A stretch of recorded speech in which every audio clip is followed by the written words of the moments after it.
बागेश्वर धाम वाले बाबा यानी धीरेन्द्र कृष्ण शास्त्री का पटना में आयोजन यही होने वाला है। सुना है कि हमने 1.5 से 2 लाख लोग प्रतिदिन यहाँ बैठ करके उनका कार्यक्रम देख पाएंगे, इसकी व्यवस्था कर रहे हैं। इतना बड़ा भीड़ 3-3.5 लाख वर्ग फुट में तो सिर्फ पंडाल बन रहा है। यहाँ जो लोग आएंगे उसको कितना पैसा देना होगा? कोई टिकट है, कोई शुल्क है या फिर निःशुल्क है? 100% सभी चीज़ें निःशुल्क। बागेश्वर धाम वाले बाबा यानी धीरेन्द्र कृष्ण शास्त्री का पटना में आयोजन यही होने वाला है। हैंगर लग रहा है बहुत बड़े से एरिया में, लगभग 3 लाख स्क्वायर फीट में सिर्फ टेंट लग रहा है। यहाँ पर समझ लीजिए एक दिन में लगभग 1.5 से 2 लाख आदमी के बैठ करके यहाँ पर जो कार्यक्रम होगा उसको देखने की व्यवस्था हो रही है। तैयारी बड़ी ज़ोर शोर से है। इस पर खास बातचीत के लिए हमारे साथ आयोजन कमेटी से लोग हैं। सर, तैयारी कैसी हो रही है? तैयारी हम लोग 100% फुल प्रूफ कर रहे हैं, चाहे चिकित्सीय दृष्टिकोण से हो, प्रशासनिक दृष्टिकोण से हो, या आवागमन के दृष्टिकोण से हो, या यहाँ पर जितने लोगों को बैठने की, रहने की, खाने की, शयन की सारी सुविधाओं से युक्त एक बाबा धीरेन्द्र शास्त्री जी का मुझे लगता है कि हिंदुस्तान का ये सबसे ऐतिहासिक कार्यक्रम होगा।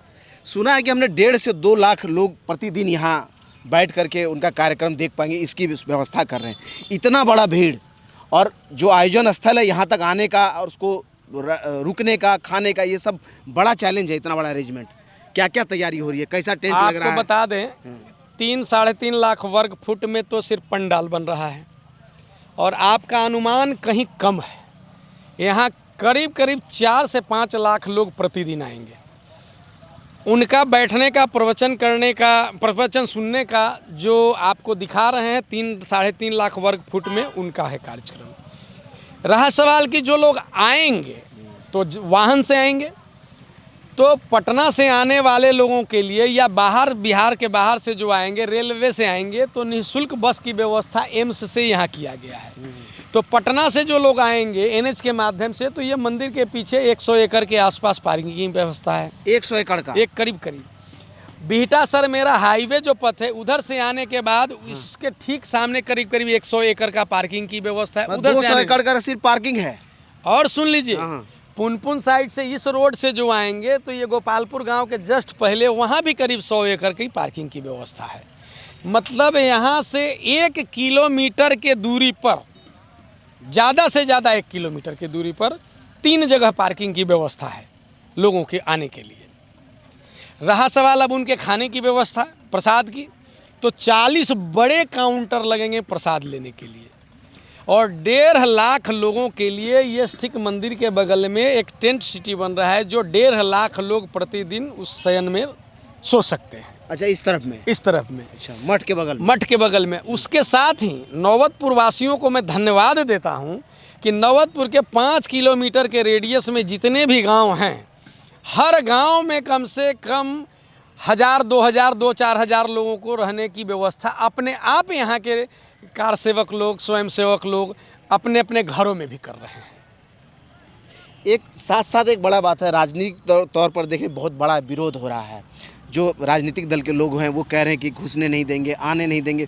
उससे निपटने के लिए आयोजन समिति क्या व्यवस्था कर रहा है? वो सब गिदर भभकी है। हवाई जहाज़ केंद्र सरकार का है, एयरपोर्ट केंद्र सरकार का है। ये जो फ्रस्ट्रेटेड माइंड के लोग हैं, जिनका कुछ कहीं कोई पूछ नहीं है, ना घर में पूछ है न बाहर पूछ है, वो अपनी टीआरपी को बढ़ाने के लिए, तो वो जो हाशिए पर हैं, जिनका कहीं कोई वजूद नहीं है, वो लोग मीडिया में अनाप शनाप बयान दे करके अपनी टीआरपी को बढ़ा करके वो चाहते हैं कि हम भी कुछ हैं। ऐसा कुछ नहीं होने वाला है। यहाँ का स्वयंसेवक या तो भक्ति से या शक्ति से हर तरह से निपटने के लिए तैयार है। वैसे छोटी मानसिकता के लोगों के लिए, बल्कि मेरा तो आग्रह है कि अरे भाई, तुम जो विरोध कर रहे हो तुम भी आओ, बाबा का आशीर्वाद ले लो, दर्शन करो, तुम्हारा भी जीवन सफल हो जाएगा। अच्छा, तो रही बात, अब आप फिर से आ जाते हैं आयोजन स्थल पर। देख लें, आप लोग बैरिकेटिंग करा रहे हैं। इधर में 2 टेंट लग रहा है, बता रहे थे कभी कि ऐसा और 4 टेंट यहाँ लगना है। और क्या तैयारी, कहाँ तक ये टेंट जाएगा? ये टेंट तो जितना पंडाल है ना, पंडाल का ही हिस्सा एक टेंट है। तो 3 लाख वर्ग फुट प्लस 50,000 और वो जितना दूरी तक जाएगा आगे तक सब हो जाएगा। एक बड़ा समस्या होता है जब इस तरह का आयोजन होता है शौचालय का, खासकर महिलाएं आएंगी तो उनके लिए इस तरह का उसका क्या अरेंजमेंट हो रहा है? शौचालय का निर्माण बगल में हो रहा है।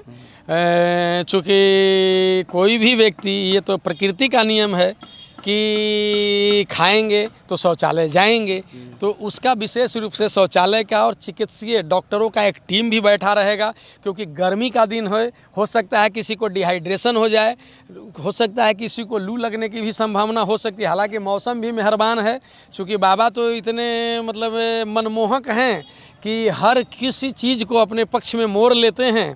तो मुझे लगता है कि एक ऐतिहासिक समागम होगा यहाँ पे, और नौबतपुर वासियों के लिए पूरे हिंदुस्तान में एक गर्व और गौरव का विषय है। एक और चीज़ लोग कह रहे हैं कि पर्चियां भी खुलेगी जैसे वहाँ खुलता है, तो उसका आयोजन किस दिन होने वाला है? 15 तारीख को 12 बजे दिन से होगा। जो दिव्य दरबार जैसे सजता है उनका जो अर्जी लगता है, तो जिन लोगों की पर्ची वहाँ पे एक्सेप्ट होगी या उनके पास जाएगी, बाबा उनको बुला करके उनसे पर्सनली मिल करके उनसे बात करेंगे।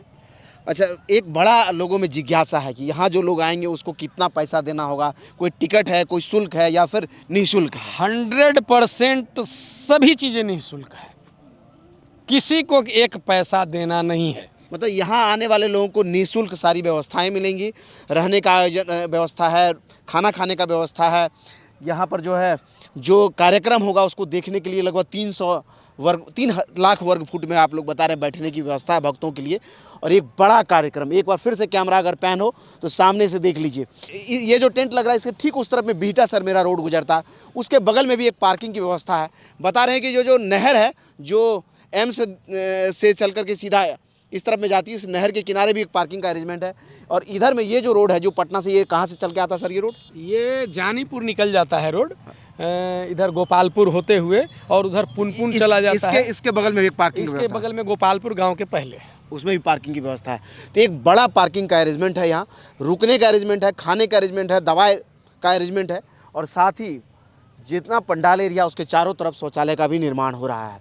जैसे जैसे आयोजन स्थल पर इधर में टेंट वेंट लगता रहेगा, आगे बढ़ता रहेगा, हर दिन कोशिश करेंगे आपके लिए वीडियोज़ को रिकॉर्ड करें, क्योंकि एक बड़ा संदेश है लोगों को। यहाँ के जरिए बाबा आएंगे और किस तरह का समागम होगा यहाँ, वो हमारे कैमरे के जरिए आप देखेंगे। फिलहाल अभी देख लीजिए, इधर में टेंट लग रहा है और यहाँ पर मुख्य आयोजन होगा। यहाँ पर से जो है प्रवचन होगा, जिसको देखने और सुनने के लिए लोग इस तरफ में जो टेंट लग रहा है इसमें बैठेंगे। यहाँ से वहाँ एक कतार में भी टेंट लगना है। ये मुख्य आयोजन स्थल है जहाँ पर ये टेंट लगा है, और यहीं से जो है मंच बनेगा जिस पर बाबा बागेश्वर धाम बैठ करके यहाँ से भक्तों को प्रवचन देंगे या फिर वो उसको आशीर्वाद देंगे। आपको और क्या देखना है यहाँ हमें कमेंट करके ज़रूर बताइए, और कोशिश करेंगे हम इसके बाद भी जैसे जैसे आयोजन स्थल पर तैयारियाँ हो रही है उसके वीडियोज़ के साथ हम जुड़े। लेकिन फ़िलहाल आपको बता दें, भव्य तैयारी हो रही है पटना में बाबा बागेश्वर धाम के कार्यक्रम का।